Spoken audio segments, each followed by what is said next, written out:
PD7408 from SupplementReviews.com coming at you today with our very first mailbag question. This one got sent to us by email from Scott out there in Massachusetts.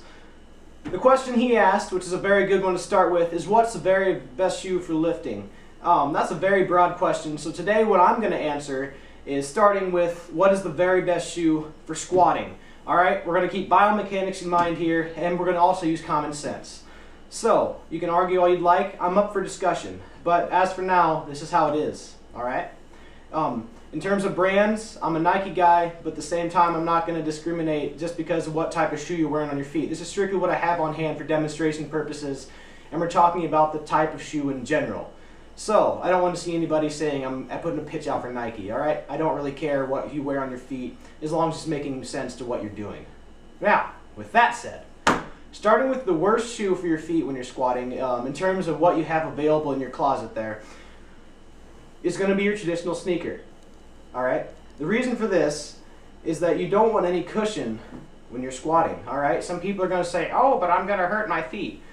No, you're not. Alright? You're going to hurt your feet by having that extra cushion there. The reason for this is, especially with a shoe that's flexible, like this one, like this happens to be a Nike Free 3.0, is with all this flexion in here, added in with the cushioning that's available to your shoe, is that you're going to allow your foot to shift within that shoe.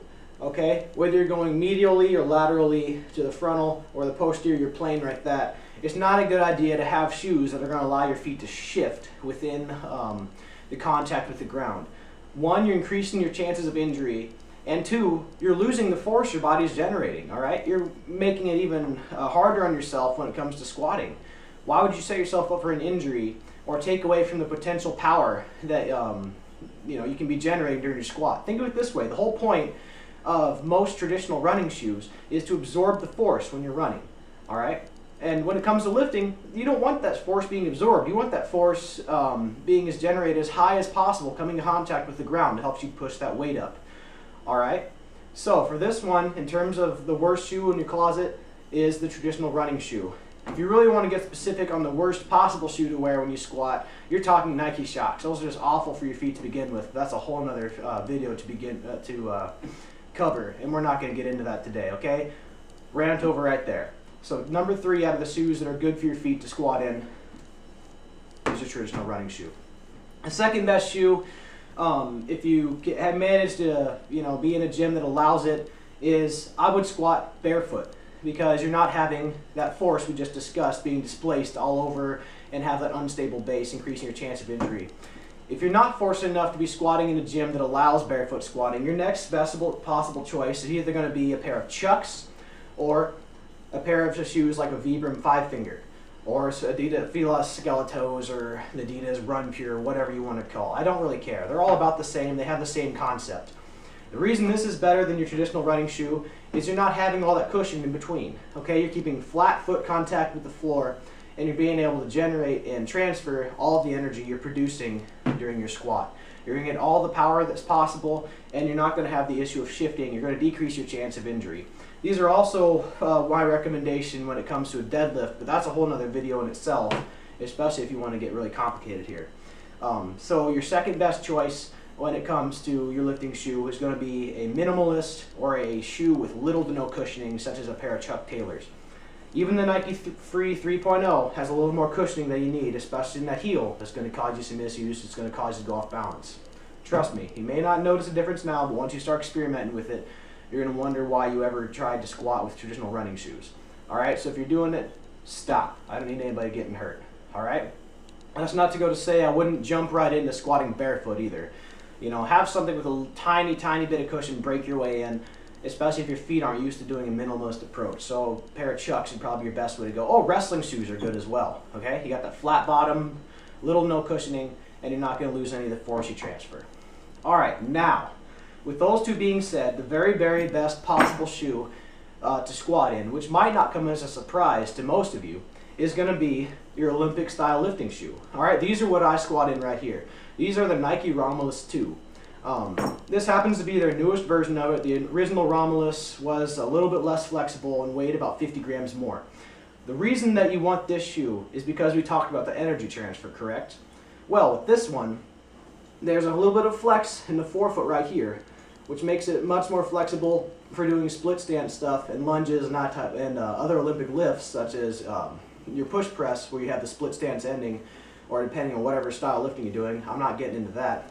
But the reason it's a good choice is because you're getting that minimalist type bottom on your shoe, all right? There's no cushion in these, especially when you put in the competition inserts. I mean, they're so stiff you can barely get them out of the shoe.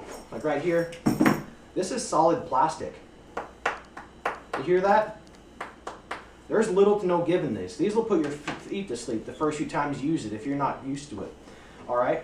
Even with that insert in here, looking at the shoe itself, this whole bottom is solid. This is a TPU injected heel. There's no give in this whatsoever. All right? These are a little more on the pricey side. These are about $200 a pair. They've gone down in price a little bit since it came out in January, but at the same time, they have that nice solid bottom. Okay, the reason that these are a benefit over even your minimalist footwear Chuck Taylors, yes, the price does matter here, is you're getting the technology right in the heel of a lifting shoe. Okay, you may have seen them with wood, you may have seen them with plastic. Adidas has their own version called the Adidas Stars, at least that's the latest version that I'm aware of. There's a few other Olympic shoes out there that have a very, very good quality product coming off the line, but for right now it's strictly examining these right here. The reason that these are the best, these are king, is because you're getting that hard bottom and you're getting the raised heel, all right? The reason the raised heel is so important is because a lot of times it's not your fault, but you don't have the range of motion in your ankle that you need to hit a full depth on your squat. That's why you see these at the Olympics, is because of that raised heel. You see them at powerlifting meets, is because of the raised heel. You see them at your, well, I guess, depending on what gym you're going to, if you're not seeing at least a pair of these on occasion, you're going to the wrong gym, all right? Because having your heel raised off the ground biomechanically opens up your ankle to hit full range of motion, hit full depth when you're squatting, while you're getting the benefit of having the solid base shoe. All right, there's no loss of energy transfer right here. You're getting the full heel drive with the full foot contact, all right? So the very, very best possible shoe you can wear when you squat is the Olympic style shoe with a solid heel. Now, I know I'm scaring a few of you away here saying that these upper level lifting shoes, such as the Adidas Star or the Nike Romulus 2, is the price. I mean, $200 is a lot to spend, but keep in mind, these are made of solid leather and hard TPU plastic. Okay, these aren't going to wear out anytime soon, so they're going to last you a lot of years of squatting, especially if you're squatting once a week. You're wearing them once a week, all right? They're also great for hang cleans, any type of explosive Olympic lift. For that same purpose there, you're not transferring energy where you don't want it to go. It's going directly from the floor to your feet, through your posterior chain, all the way through the rest of your body to make the most out of your lifts without compromising having your feet shift whatsoever and increasing your chance for injury. Some cheaper alternatives to the Nike Romulus or the Adidas Star. I know Adidas has one that came out earlier this year as well. It's called the Adidas Powerlift, if I'm not mistaken. That's the exact name for it. Those are going to run you about $80 to $90. I know I've discussed with a few of you exactly my recommendation on the shoe, and that's a very good entry-level shoe. The problem with those is when it comes to those versus the upper-level shoe is just how stiff the material is. They have the raised heel, so it's an excellent place to start. It's going to be solid. It's not going to have that over flexibility that you're going to get from a running shoe, and you're going to get the benefit of an Olympic shoe.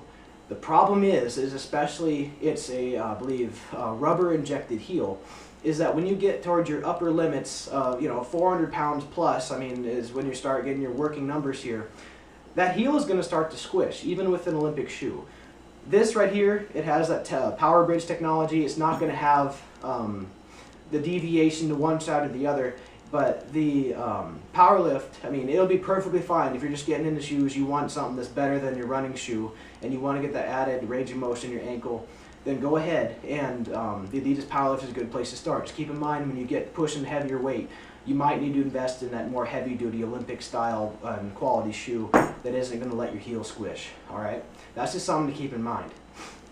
Now, if you're looking for ways to simulate an Olympic lifting shoe, and all you have available is a pair of Vibram 5 Fingers, Fila Skeletos, or your Chucks.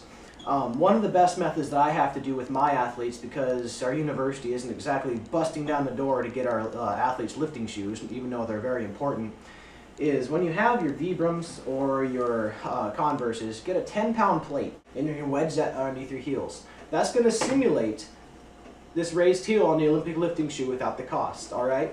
It's not going to be as comfortable, and it's probably not going to be your best alternative for the long run, just because you get a lot more benefit from having your posterior chain planning and driving all its force from one single location, okay? And also you ain't going to get as many funny looks by putting plates on the floor that you might need to be putting on the bar. Alright? So, that's my take on shoes for squatting. So you have a good day. This has been PD7408 from SupplementReviews.com. If you have any questions or suggestions, put them in the designated area in our forum, the new SR social media section. And any comments or concerns about this video, or if you want to have a nice little discussion, go ahead and post it in there. Follow us on Twitter at sr.com and like our Facebook page. We give away a bunch of cool stuff, and it's another good place to hang out with other people that are like-minded and like yourself. So, you have a good day, everybody. Happy Thursday.